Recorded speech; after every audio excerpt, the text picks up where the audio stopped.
So for anybody that doesn't know, or you've just joined the stream or anything, we've just done all the kind of like formal introductions, and today we're just like relax. It's just a relaxed chat. It's not really a lesson. We're just talking about the idea of playing or inventing original bass lines or parts while you're playing covers, right? And the reason I kind of bring this up for me, it never really was a thing. It's more something that's kind of come up as I've been a teacher, when I was teaching at college and things like that. So, for example, one of the first things that happened was that made me think, oh, hang on, not everybody thinks like me, and somebody came at one of the students and asked for the tab it was for a blues, like Red House or something, have you got the tab for, and I was like, it wasn't rude, but in my mind I'm thinking,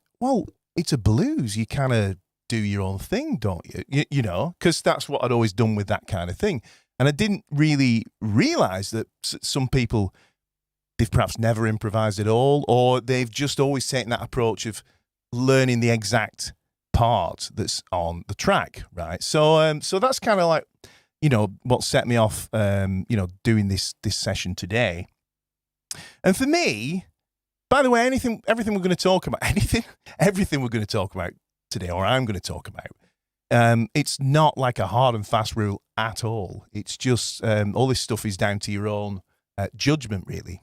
So what I'm saying is, in my mind, there are kind of, I don't know, like three kind of distinctions of tunes. Like there are things where the bass part on the famous recording, the original, if you like, is really, really an integral part of that track. It's not an integral part of the song, but often the song and the way it's recorded, i.e. the track, are kind of like synonymous with each other. So, for example, I don't know why this daft example's popped into mind, but, you've got like...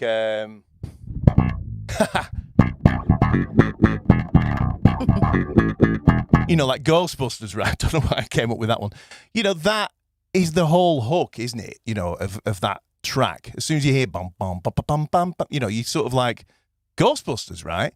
So you could totally do a different version where you do, like eighth notes or something like that, but it's not going to sound instantly like Ghostbusters. You wouldn't do it, really, I don't think. So there's tunes like that where the bass part is kind of written in stone, if you like. It's almost like the same as the vocal. And this applies to vocals too, if you think about it. There's a lot of singers these days who play around with the melody a lot more than perhaps people used to do, And again, it's great. It's artistic freedom and stuff. But then, people want to hear the melody. And it's the same with those bass lines, right? So there are bass lines like that where, for the most part, you leave alone, right? And then there are bass lines where they're kind of playing like more of a, I don't know, like a functional part, right? So if you think like 60s stuff, we used to play like, I wasn't there in the 60s, I'm talking about back in the 60s bands. You play, a lot of stuff have root and fifth bass lines, right? So like a...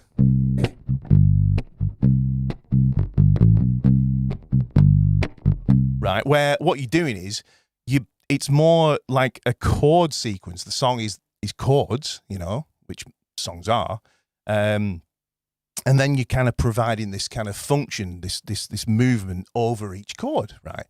So a tune that is like that, I think you're free to kind of just learn the chords and the overall feel. If it's like bum to bum bum, and that will be it. That's all I would do. I wouldn't really, unless there's any particular figures. I wouldn't work out every single fill or whatever that the bass player played on that. So that's like another type of tune. And then there are tunes that just kind of, I'm trying to think of an example where, that one that we did at the beginning there, that Young Hearts Run Free. Now, I was kind of doing a Mark King type of thing on it, I guess. I don't even know off the top of my head what the exact bass line is. Let me think. I'm guessing it's kind of a straighter, like a...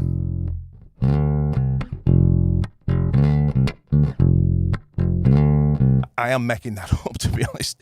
But it's something like that, right?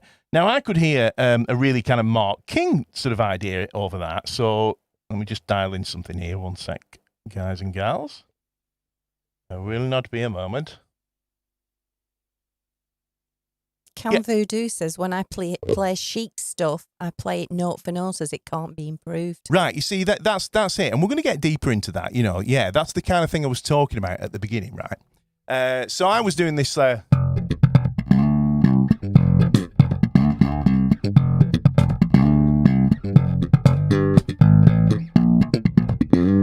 which is, to my mind, a little bit Mark King, that sort of thing.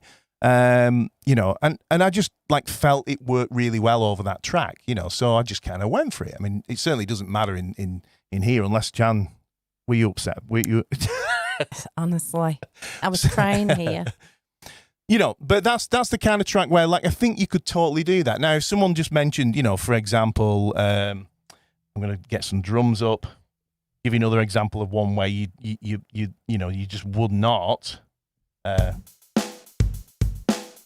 play with it, really. And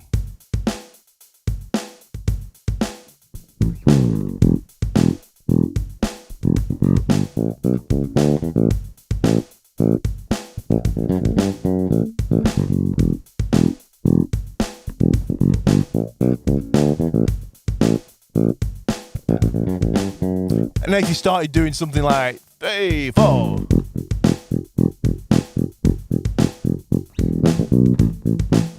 you know, it's going to work, but again, that bass line is so iconic. It's almost like the melody, right? So you leave it alone.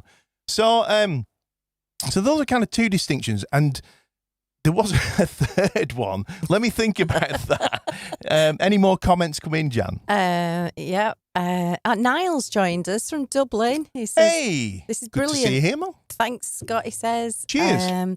Mark Smith's asking if you've got a big collection of basses, or you have a big collection of basses. Do you have a favourite one? Right. I don't actually have that big a collection of basses at the minute. I know it looks it looks like it.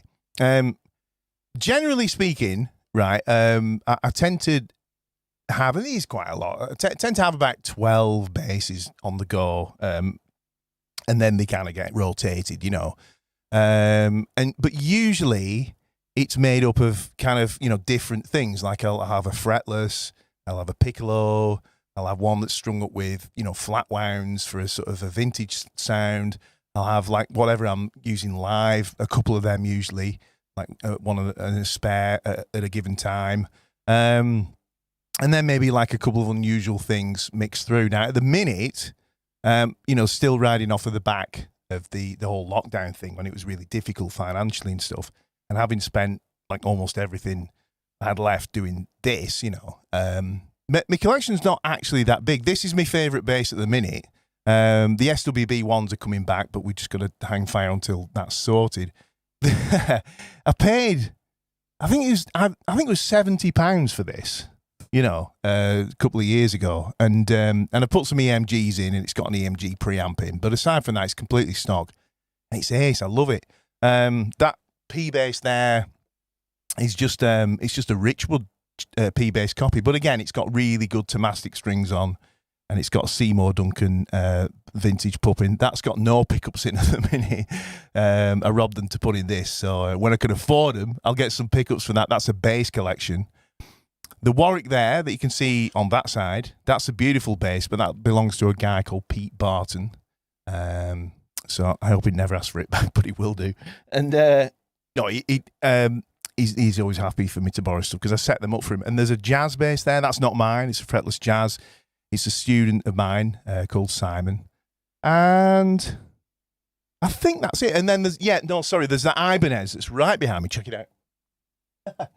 That's a lovely bass. That's a really high-end 80s Ibanez. Again, paid like $250, $300 for it. And then there's one more, which is a bass collection, licensed copy, an SX one. That one there. Hang on, there. And that was £40. So that's all I've got at the minute, you know. But I'm, you know, totally happy with what I've got. But at the minute, this this one and the Ibanez are my favourites, you know. But I'm not precious about them. I think I am, you know, when I'm going to sell one to buy something else. But then as soon as it's gone, I'm like, hey, cool, you know, I've got a new one or whatever. So, yeah. You never seem to have been really super attached to any, do you? You just like the adventure of going on to the next and then look back sometimes and wish you'd not got rid of a certain one. But yeah, I think there's just one bass that I ever kind of regretted getting rid of, and that was my Rickenbacker. You know, I had a Rickenbacker, a Maple Glow, and it was absolutely stunning. And because there's nothing like it, you know, there's, you know, like every, you know, like this is kind of Fendery. It's got a P bass pickup, and you know, and there's loads of clones. But a Rickenbacker, truly for me anyway, you know, there's only a Rickenbacker that does that thing, you know. So yeah, I missed that, but yeah. Mark Smith says, that's what I should tell my wife. These basses aren't mine, honest. And Yeah. David Mills says, good plan, Mark. Oh, I think there's going to be a few porcupines being told now. Yeah, I think there already are, actually, you know. A lot of memes and funny things. Yeah, it's an old thing, but yeah. And we've got Ingo Hayes joined us from Germany. How you doing? Hang on. Sorry, hang on. Wait a minute. Is it? Or is it called Yes, it is. Germany, yeah. Yeah. And he says he loves the Ibanez. Oh, the pointy, the pointy headstocky one. Yeah, I love it too. It's just such a cool bass. Yeah. Any more, John? Yeah. There's quite a lot. I don't know whether you want to just kind of like right. Okay. So if anybody does want to just get a comment, you know, through and kind of interrupt me, you know, because I better crack on.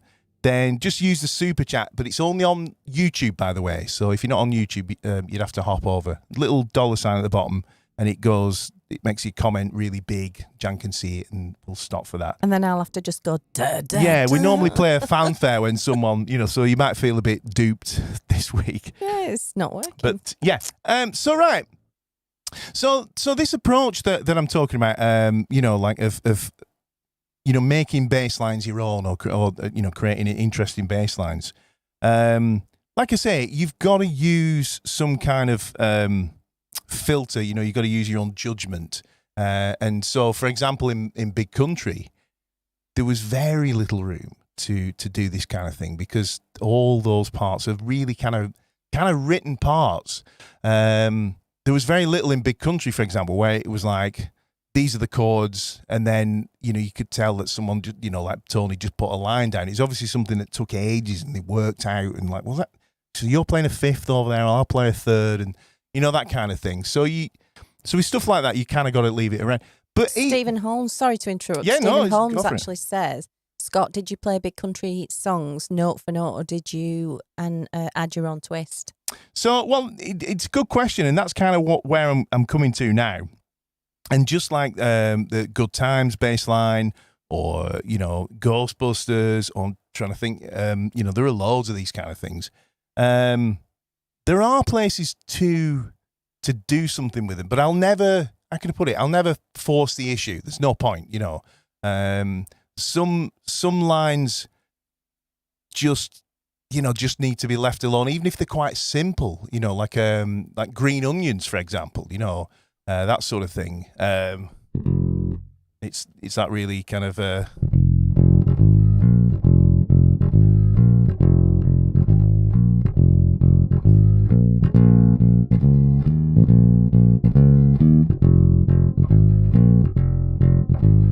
now, you know, you're playing that for like however long the song is, pretty long tune, and I would hardly veer a single beat or a note from that, you know. It just ruins it, you know, because it's kind of got this hypnotic thing. We talked about that with dance music and funk, and you kind of just ruin it, you know. But I heard things like this doing. Let me think now. What's it called? Green Onions. So the turnaround. This is about the only kind of thing I would hear on a thing like.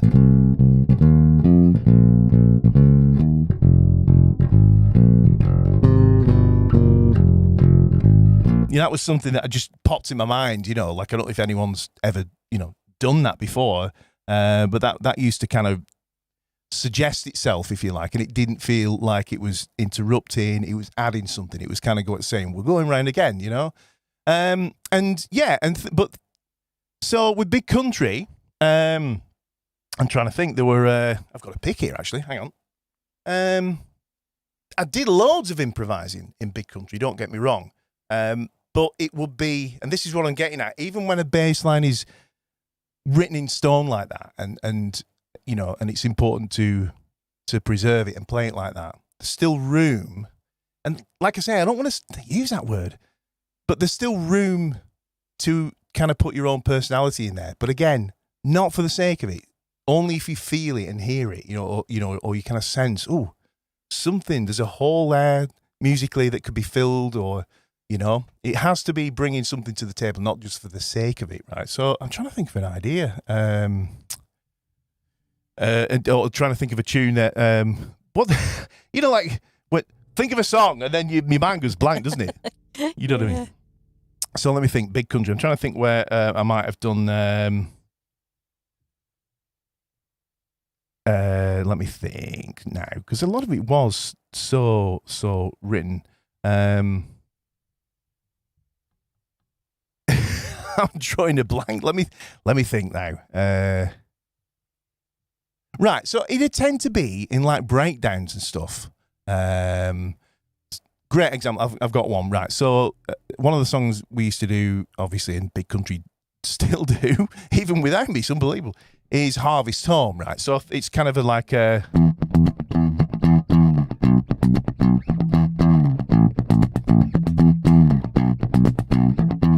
So that's kind of like the kind of overall feel of, and this is probably one of the parts that is most like that, where it's just a feel in the chorus.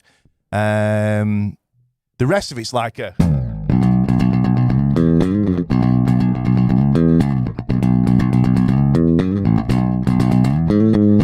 Really written, but in that chorus, it was more like a feel thing. And I used to kind of do this thing which fitted with Mark's drums. He was doing this tom thing right near the end. So I'd be like.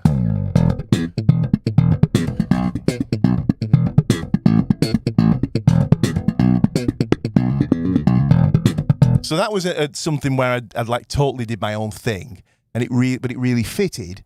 And I thought it brought something to the table. It was like, oh, that's the way Scott Whitley plays, which is, kind of like a signature thing, which I think's kind of important to me, Plus it added excitement, it was like, and it kind of like sort of enhanced what Mark was doing, and it worked with what, it didn't take away, it kind of added to what he was doing. So that's a good example, where you might play the bass line the way it was written, but then just decorate it here and there, And the other thing, like I said, used to do is, in breakdown sections, let me think now, like Fields of Fire, Ingo Hayes just said in Fields of Fire you did some nice slides too.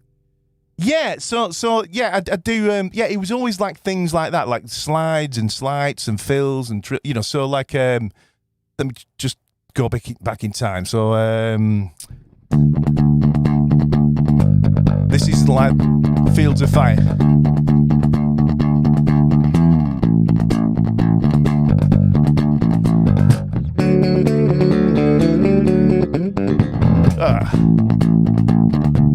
Hang on, there's a bit I do before that. I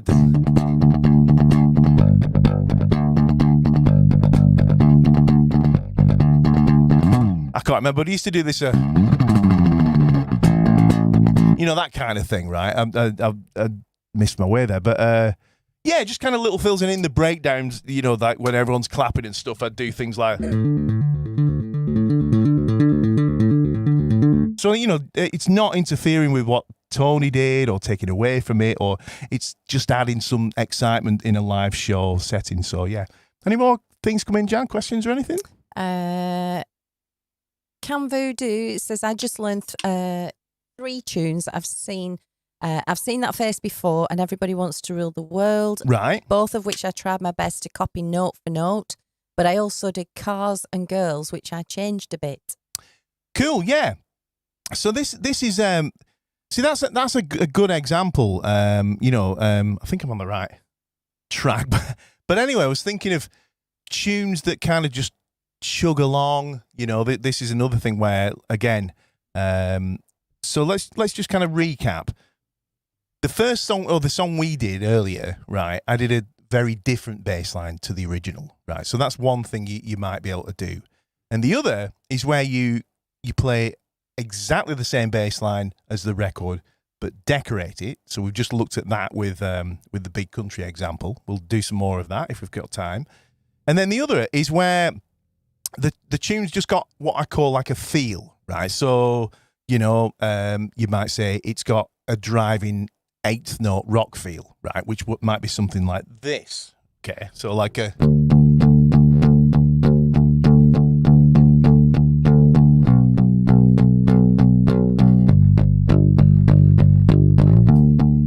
Okay, so if a lot of rock stuff and pop stuff is like that, and for the most part, I wouldn't learn every single little fill unless they're really, really, like, wow, that's a great fill. So what I'm saying is, with that kind of thing, you can inject your own personality and create your own interesting original lines by the way you transition from one chord to another. And maybe little fills you might put in. So let me try that again. Let's get some drums going. Makes me sound better, Jan.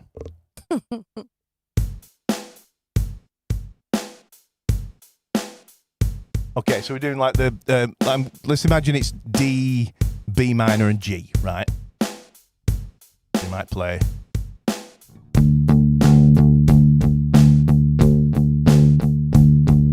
This is just playing the roots.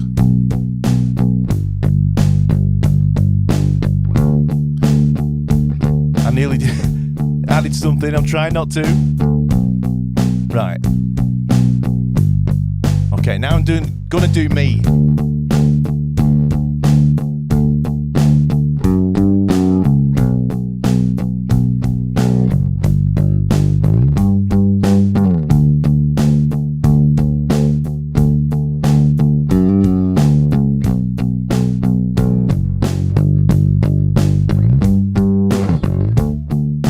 That kind of thing. So nothing's changed. Like if you're like a listener, a punter, if you like, then the feel of that tune is the same.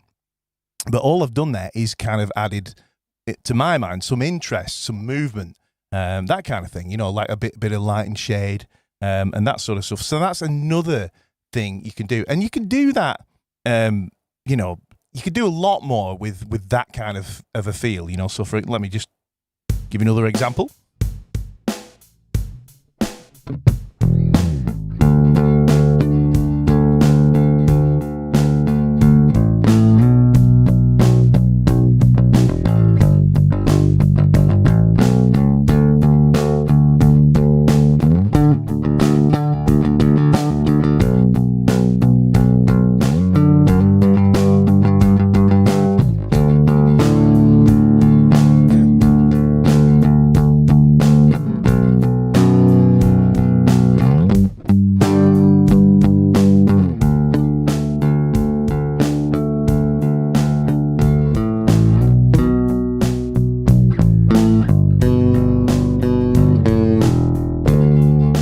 So that was like, I wouldn't probably do nearly as much as that, but that's just some sort of ideas and examples of what you can do, being creative. Now, a lot of that stuff comes from, working as an improviser. So from an early age, I've been really into improvising. So if you're not, that stuff might not come as quickly, like it just in a sort of real time setting. But, it's stuff that you can kind of work on. And improvising is a great thing to get into anyway. Any more, Jan? Yeah, a couple of interesting comments. David Milne says, I've never played Summer of 69 the same way twice. Depends on how I feel. Yeah. Or, more probably, how the drummer was behaving. So. That's it.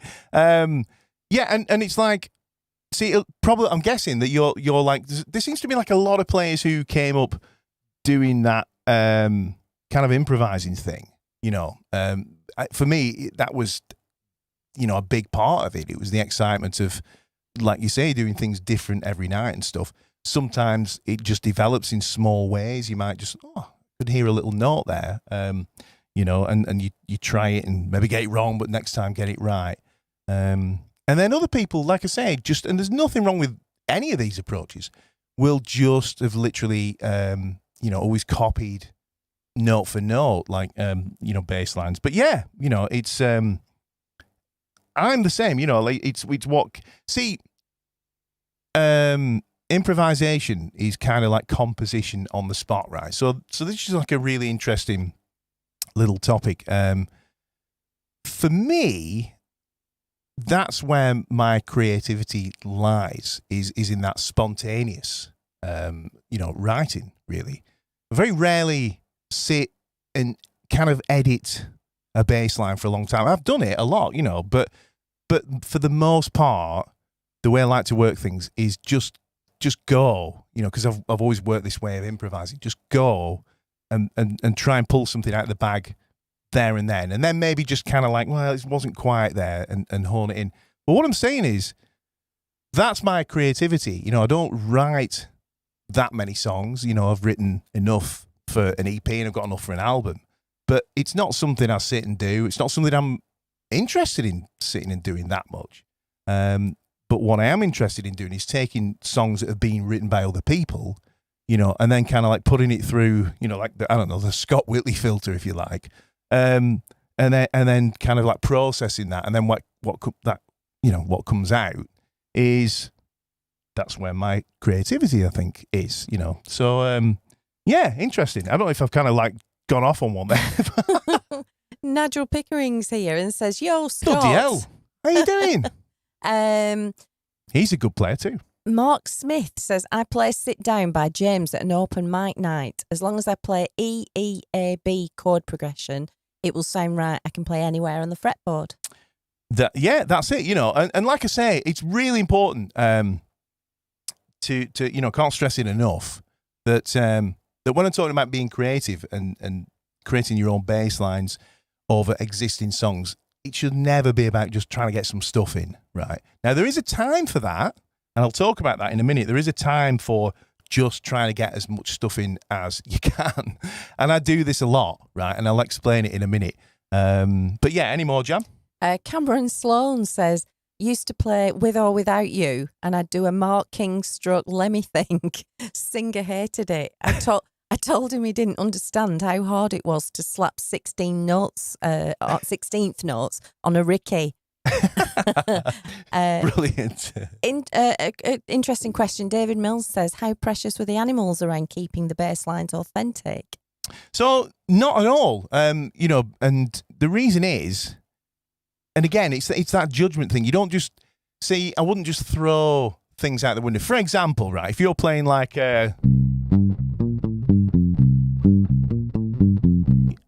I mean, that it's the same thing. You've got to play that, right? Or like, you know, stuff like that. There are certain things you have to, you know, and this is why I said at the beginning, you've got to use your own judgment on this, right? You can usually hear something that's like, that's really, you know, distinguishable. That makes that song sound like it does, you know. So you play those things. But outside of that, the Animals were pretty much a blues band, right? And blues is very closely related to jazz. So, for example, jazz players, right, when they take a song, Fly Me to the Moon or whatever is, you know, the old jazz standards, the whole idea is that they don't copy anything. You know, they'll play the melody, state it a couple of times, but then after that, everybody is taking those chords and improvising, doing their own thing, you know.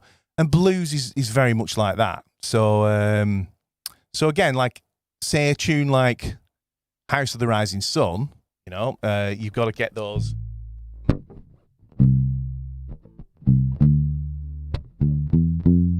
You know, the root notes of the song in there, but there's scope within there to play around with it in a good way, you know, not in a just like stick something in. So what I mean is, I used to do this.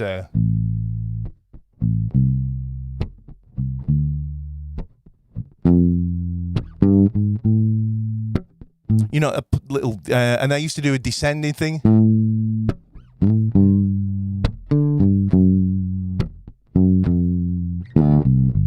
You know, that sort of stuff. So you're kind of pointing out the roots, the overall feel, but then just decorating and moving around it a little bit. So yeah. Any more, Jan? Stuart Anguish is asking, should a tribute act or a covers band approach the original song differently? Right, so yeah. Don't let me forget about that playing everything thing. I'll come back to that. Right. So, yeah, so tribute band is, it's definitely about, because the whole deal is you want to sound as much like the original artist as possible, right? And so, it stands to reason that you're going to try and get, use the same gear if you can, and the same effects and the same tone, and play with the same techniques and play the same lines. Even at that, I would say I'd probably get elbowed out. No, see, I have done tribute gigs, but it depends what they are. Again, like I did a tribute gig with a Rod Stewart guy. He was brilliant. Where did we did a few with him, didn't I? Yeah. Oh, I can't remember his name. No, but absolutely amazing. And same thing, I did like loads of improvising within that. But in my mind, if you go back to the original bass players on those tracks and stuff, right? They wouldn't have played the same bass line twice. It was that kind of stuff. So again, you got to use your judgment. But yeah, from a covers point of view, my take has always been, if the feel is the same, like if the Punters, they're like, oh, right, that's like whatever it is by whatever band, they instantly recognize it. It feels right. It's the same feel. And you kind of like paying tribute to that, and you're laying that down. And then, outside of that, you maybe just kind of adding to it. Then I think that's fine. And that's always been the way I've worked. And when I ran a band like that, Boogie Express, that was the thing I said to everybody. By the way, the cameras are fair zooming in and out today. I seem to have altered something. That was one of the things I always used to say, is like, do what you want. Do what you want. Enjoy yourself. I want this to be about musicians having a conversation. As long as the feel is there, and the the important signature parts for each song, have a ball. Do what you want. So that's my take on it. Any more? Gary says, as far as soloing, I love messing around with June Tune. You can hear Stanley's influence in Mark's composition. Also, Lopsy Lou by Stanley is great to mess around with. Absolutely. Yeah, fantastic pieces, And, but yeah, it's you can... See, I really enjoyed playing, like I used to actually play at church, right? And, there was a lot of stuff that we did there that was that kind of like a...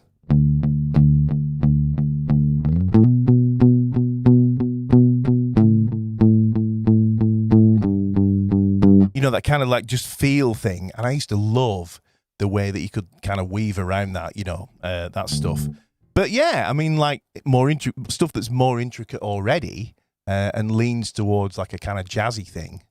I guess that lends itself to it as well. So in a minute, I'm going to talk about this, like playing loads of stuff over existing songs in a really appropriate way, and why you might do that. So just before I do that, any more, Jan? Poor Jerry Bates, he says, I sometimes try changing the style on the same song, rock, jazz, blues, etc., then muck up. So we all do, and it's the thing is, a lovely quote from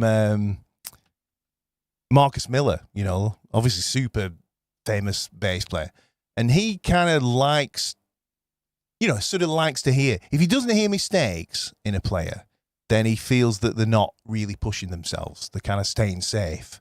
And I think it's a really good way to look at it. I'd rather push myself and stretch and make the odd mistake.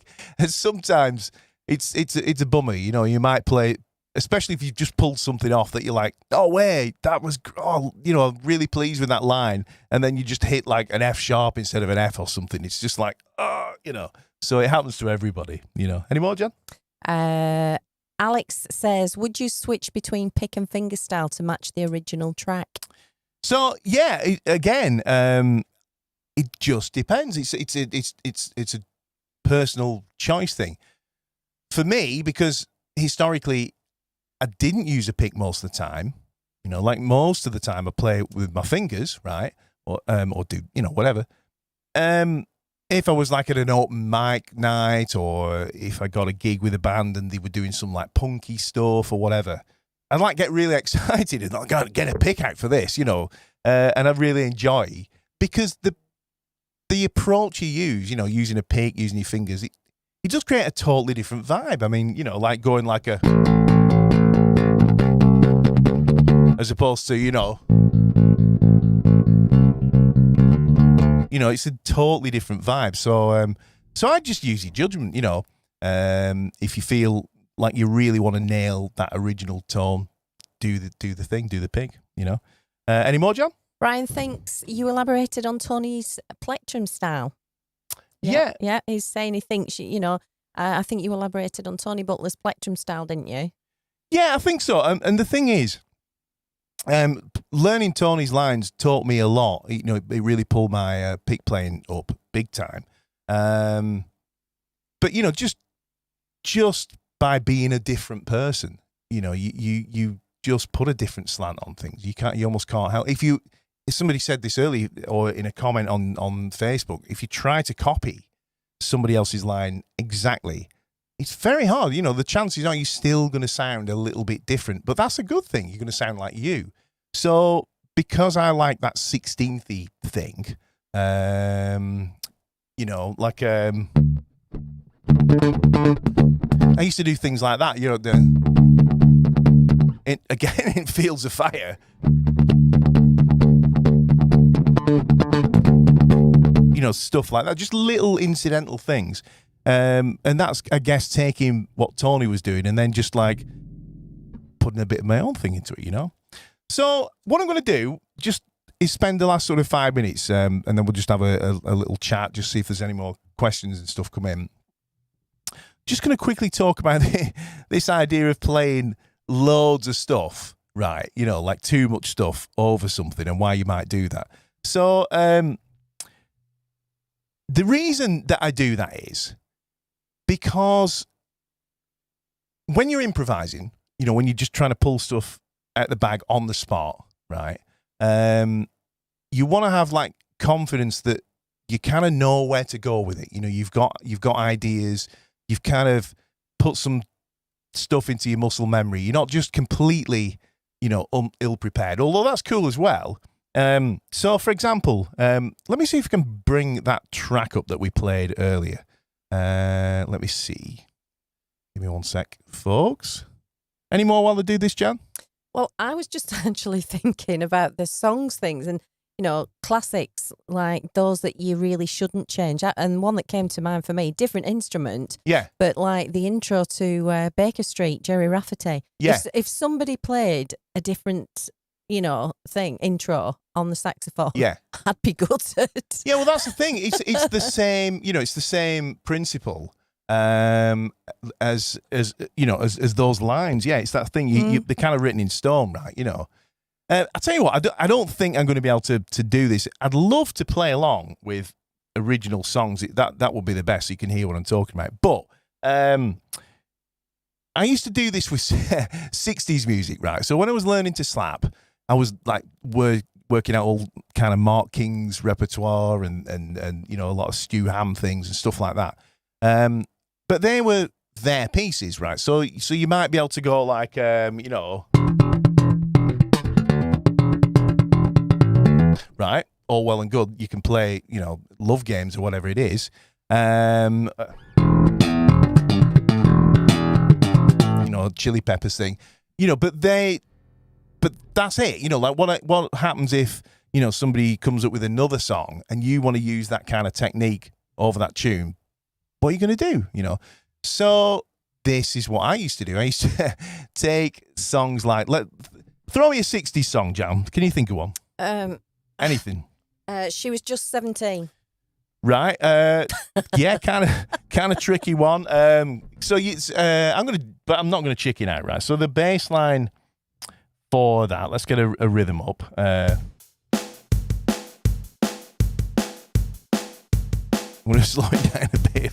Right. So the bass line is something like this.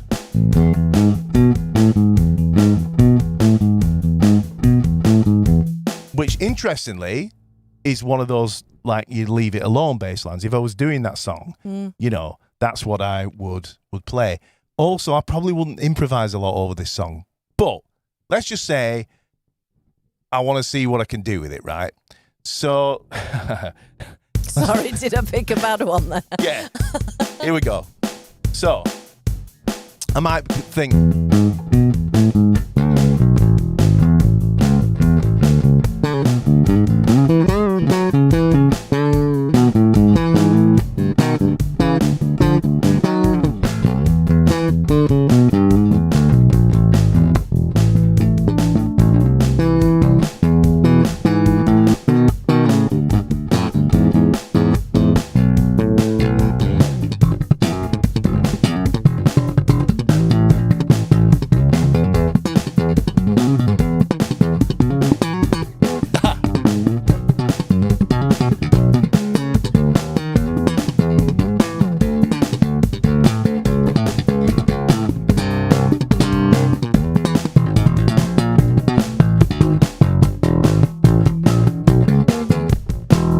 So that was just like sacrilege. Yeah, but I actually like that a lot. Complete sacrilege, right? Do not think for 1 minute I thought that was really good. But what I was doing there is taking the framework and the tempo and the drum rhythm of I Saw Her Standing There and just seeing what I can kind of superimpose over that, seeing what I can pull out of the bag. And I'll do that a lot. If I'm doing a gig, I'll sit for a while, believe it or not, at home and play those songs as nutty as that, right? Just trying to get like triplet fills in and this and that. Just trying to know that thing so inside and out. Know places I can go, hear, harmony and stuff. So that when I go and do the gig, and I'm playing...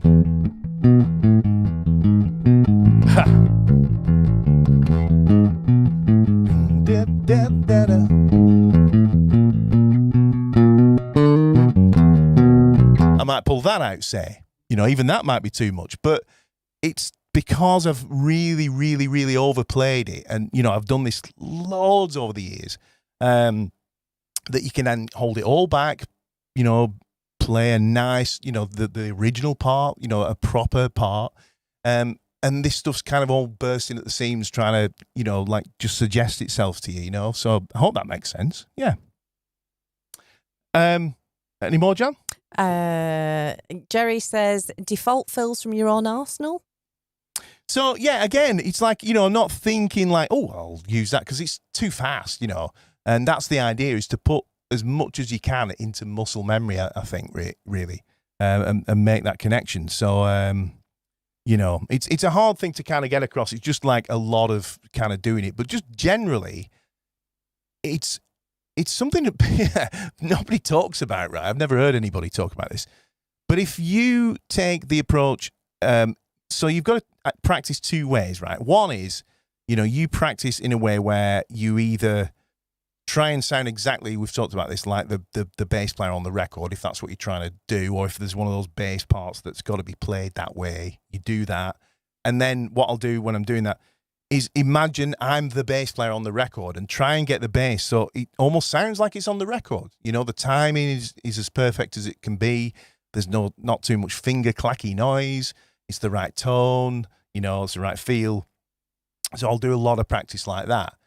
And then I'll do the other stuff. Now I'm still trying to get the timing right and the phrasing and get a good tone and do all that stuff, but I'm completely overplaying. And what I'm doing is just kind of trying to find where you could possibly go with that piece of music. And it's a great thing to do. Do it a lot. Just put stuff on that you already know the chords to. And then just stop being a bass player for a minute and be this crazy, soloist or something. And you're not aiming towards doing that. becoming that full time. But the reason, if you don't do that, if you take that line, that part, that tune,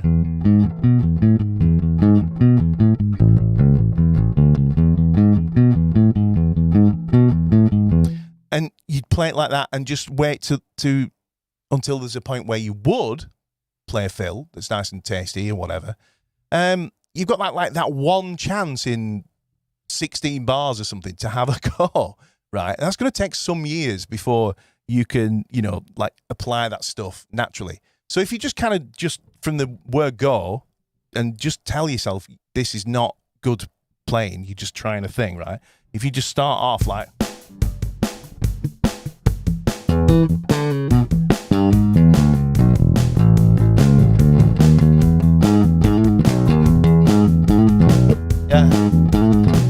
Yeah. See, and that's another thing I might...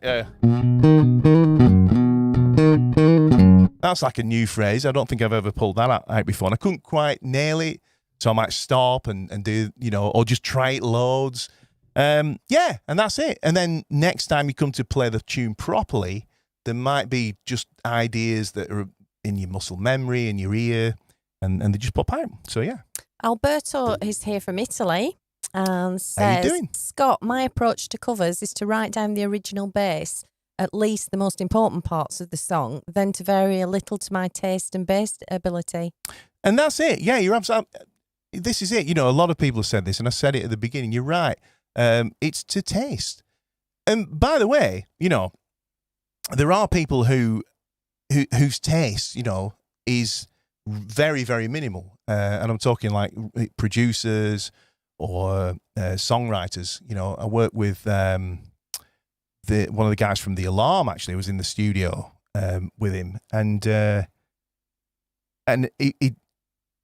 I got drafted in to play bass on this track, and I can't remember, what it was. It's such a long time ago.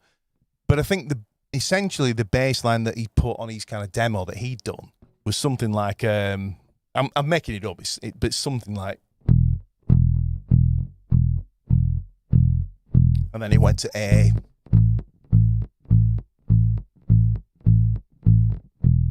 It was something like that, right? So I kind of like just got my eye around it, and I'm like, and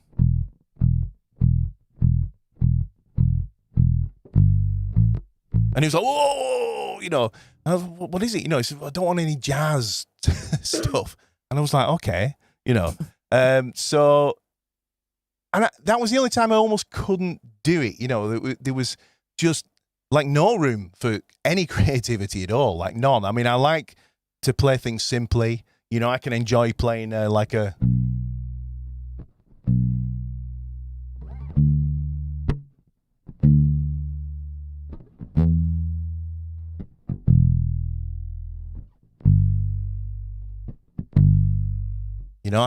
I enjoy doing that. I enjoy playing really simple, rootsy things.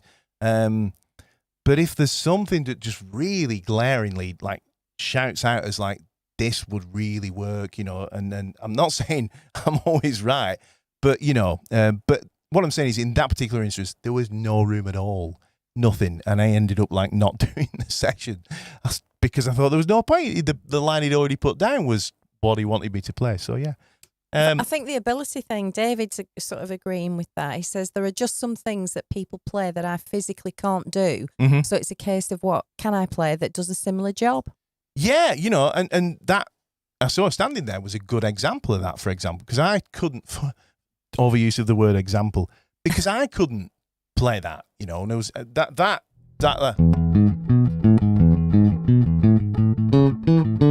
couldn't do it.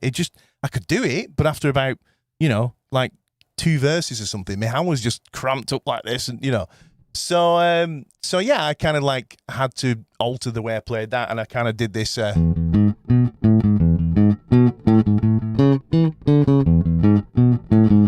At first, and then I'd kind of hint at the 8th note thing,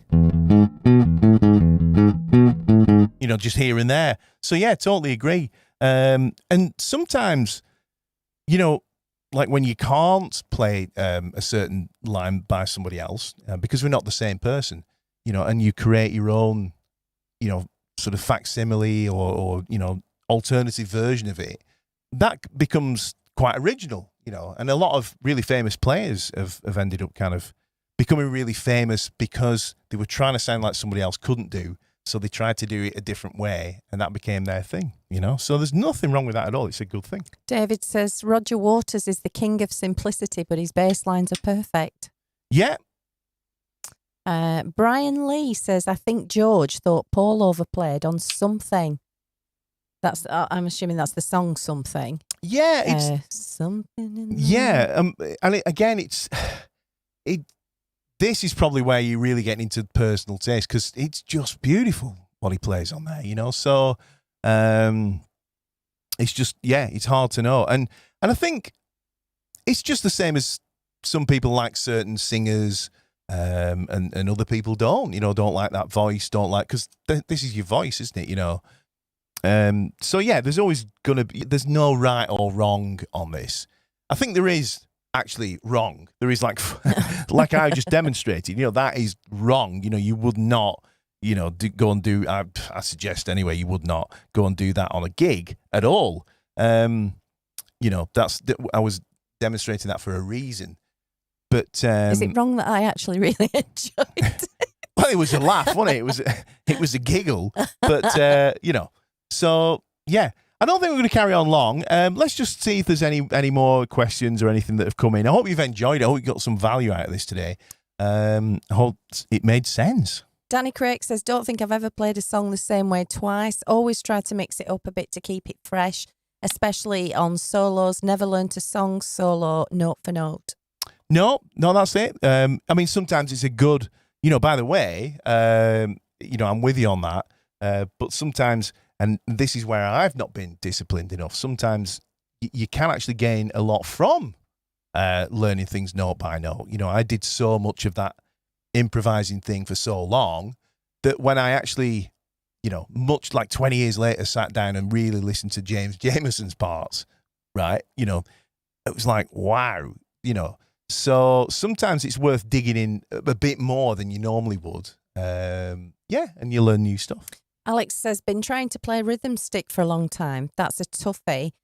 Don't think you can put your own spin on that one. And David says, Alex, I have the same issue. I've been trying to nail that for years.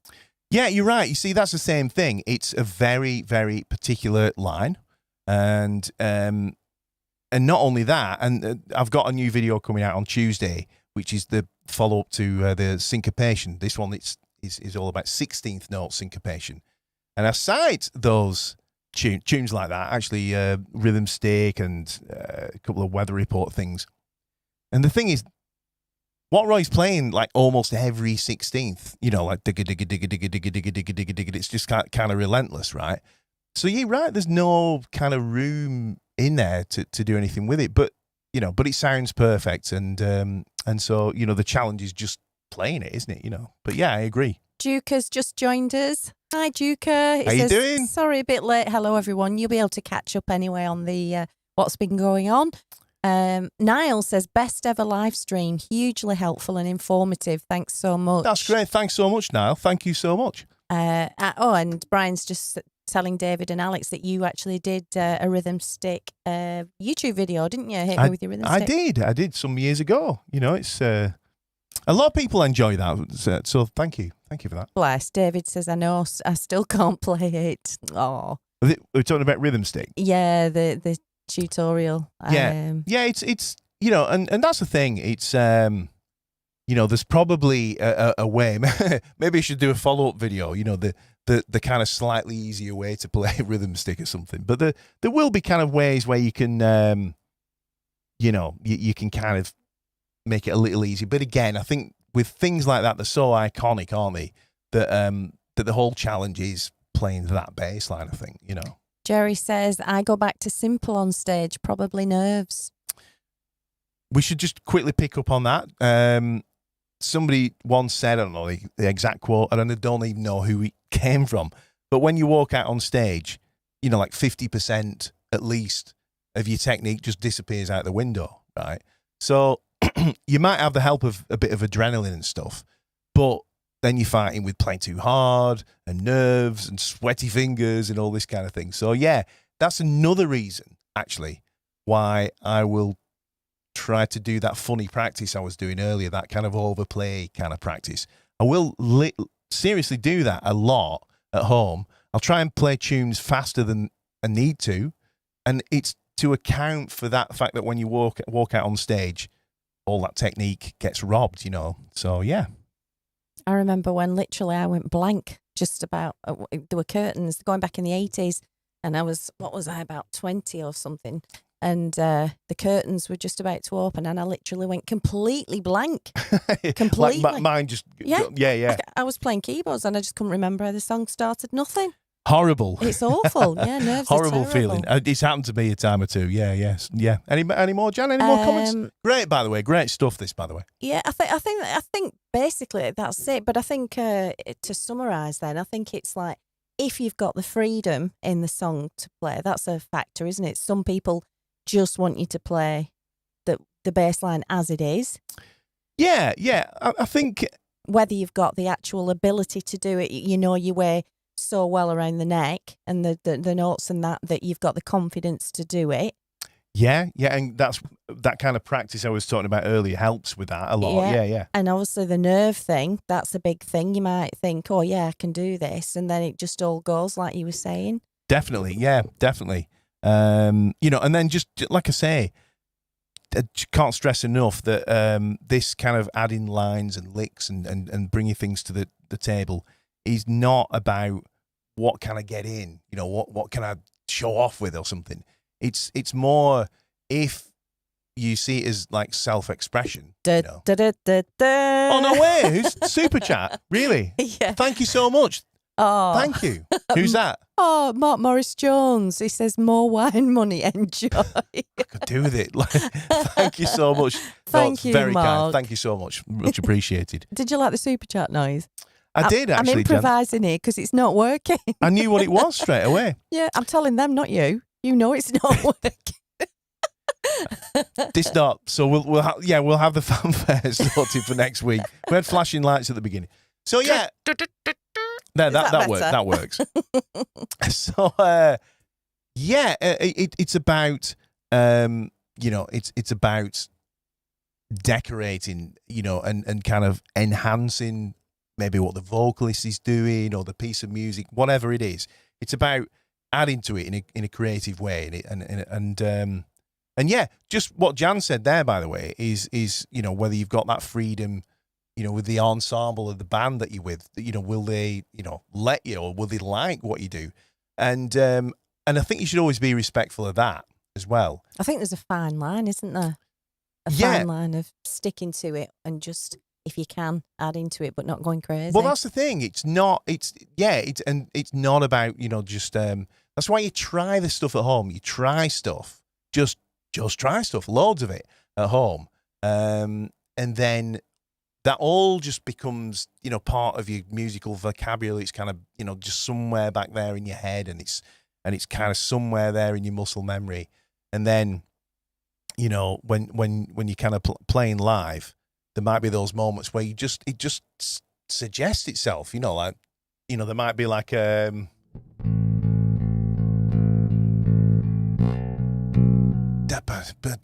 might just hear like a rhythm,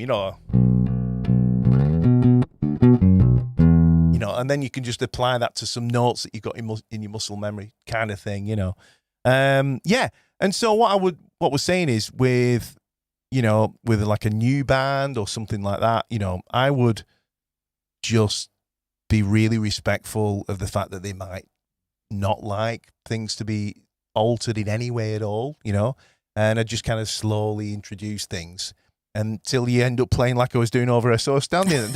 No, only kidding. And Danny said something that's true. He says a little generalised, but most people at a pub gig don't really know if things are always spot on or even note for note, but they still enjoy it if the band's enjoying themselves. That's true, it's true. But I'd like to think that you can, absolutely right. There's a whole discussion there as well. Yeah, but I'll do that another time. But I'd also like to think that you can reverse that, actually. And this is the idea that people will be moved by what you've done. And this is real, right? I'm not just making this up. you know, they will actually be moved in some way. You know, you'll touch them with what you're doing. You know, it's like, God, what was that? That was beautiful, right? You know, and that really has happened. You know, it's another long discussion for another time. But I remember having this discussion with somebody where we were talking about solos and improvising and what a load of nonsense. It was a band I was with, and that actual night we went out, and 3 people at the end of the night came up individually, like almost in tears, talking to me, and it was really funny. I mean, I'm not saying this to show off. It's just, and they were like, you know, I was so moved tonight, and mainly like by the bass playing, and it was like, you know, the whole thing we were talking about, how it can really move people, you know, playing, you know, and improvising. It proved itself. It's really funny. So yeah, I think we're going to wrap it up there, Jan. Mm-hmm. Anything to add before we go? No. Well, thanks everybody for joining the stream. I wanted to just do something a little bit relaxed today because it has been a bit mad lately.